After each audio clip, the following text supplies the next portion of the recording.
Hello guys, do you think we can able to remove the starter on the vehicle from this way without the intake manifold? I think so. This is a 2010 535i BMW uh, 3.0 turbo liter engine. As you can see right now, the air filter housing removed, all the air hose removed, and some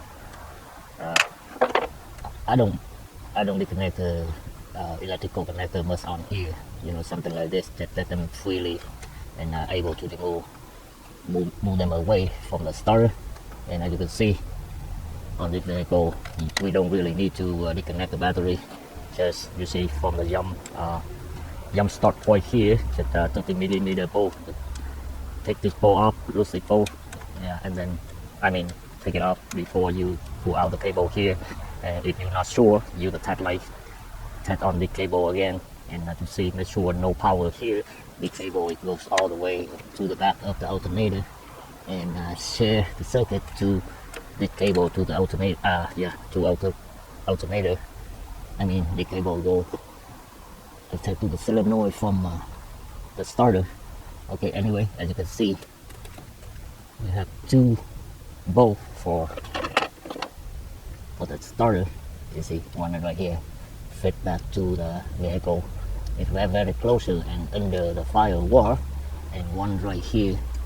And also when we lose the bolt, remove, and this bracket also help. And I think I can be able to remove the starter without remove the intake manifold. And we use the E12 socket for the starter bolt, and as you can see, I have this guy to deal with some difficult bolt like that.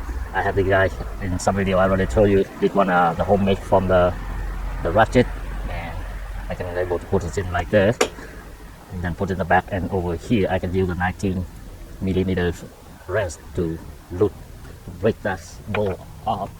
This is my experience.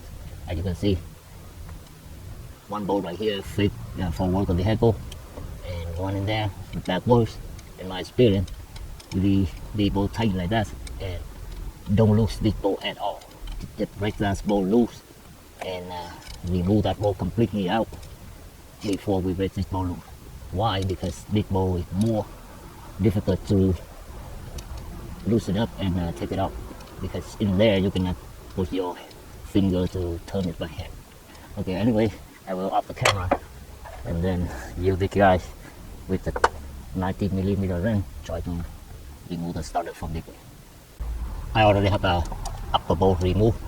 Oh man, this bolt is very difficult to remove, guys. Even you go under the car, it's still very difficult, because this is on top of the transmission. Is there no room either to loose that bolt? Okay. Anyways, you see the bolt on my hand right now. I use the tool like this with the homemade tool. You'll see the homemade tool right here. I just put in there, and I use the 19 millimeter wrench to break it loose. And then after that, it's still very hard for you guys to put your finger in there and then turn by hand. And then I have to use the 10 millimeter wrench. As you can see, it fits perfectly in here. After it loose, you don't hurt the bolt at all with the 10 millimeter wrench like this, and just turn it little like that until you got it out. Okay, that's it, guys. And two more. Yeah, I still have the lower bolt right there, still in tight condition. Like I say, in my experience, that's very difficult bolt on the top one. The top one very difficult. I try to break it loose and take it completely out before I lose the bottom one. And also remove the cable and try to remove the starter. I also have the lower bolt took out here, guys. The bolt took me about 20 seconds, half a minute, but the upper one, it took me about like 20 minutes, 40 minutes maybe. Okay. Anyway, I got a old starter remove, guys, from there by this way to take it out, and then I put it in here. So anyway, if you do it for your own car, the thing you should have on this video and this.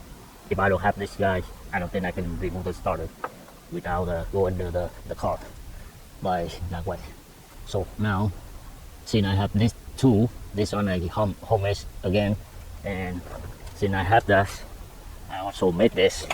As you can see, this one I use a 19mm wrench and straight, but I try to make it angle like this in some places, like right here, and something stuck on top here like this. I try to put it in, and then after break the loose the bolt, and then we can able to turn like this. But the thing here, as you can see, 3/4 wrench, but I cut it out more. I don't really need perfect 19 like this one. A little loose like this, as you can see, a little loose like this. The reason why I make it loose, I open it up maybe right here 20mm maybe. The reason why we need loose like this, because if it's super tight, no room in the inside there, you got hard to put it in like this. But we have it right now at 20. Yep. Boom, get in. Boom, get in. Boom, get in. That's it, guys. If you have your old vehicle problem, make sure before, if it no crank, no start, before you make sure the starter before you remove the starter, you make sure the starter is back by remove something here and try to tap on the starter, and then try to start it. If it starts, you have to replace the the starter right away. After you tap it, should not rise somewhere too far or even around your local. The car will not start back, and then you have to call the tow truck. Okay, that's it for this video. And if you have the same model, follow the video and you can do it yourself. Something homemade, you can make it, or buy some. You have the way to remove the upper bolt from the top here yourself. And one more thing about disconnect the battery. I didn't disconnect the battery. As you can see where the cable, I just drop it out right here. Yeah, I just disconnect from the jump start point here, and they cut off the power behind the starter here. Yep, behind the starter, and you safe to work on it. Okay, that's it, guys. Thanks for watching. See you guys next time. Bye bye.